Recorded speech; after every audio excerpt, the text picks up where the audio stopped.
nung nakita mo ang iyong crush at nakasama sa gagawing dance number para sa isang program.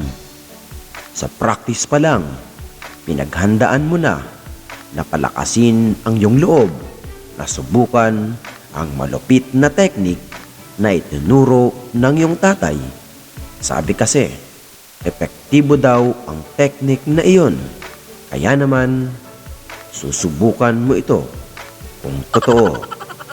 Kahit nasa ilalim at patago ang kamera, nakukuha pa ring umindak at mapasaya ang bawat isa sa loob ng silid-aralan. Kasi naman, nakaka-tense ang subject na math para kahit papano mabawasan ang pagkanerbiyos ng bawat isa.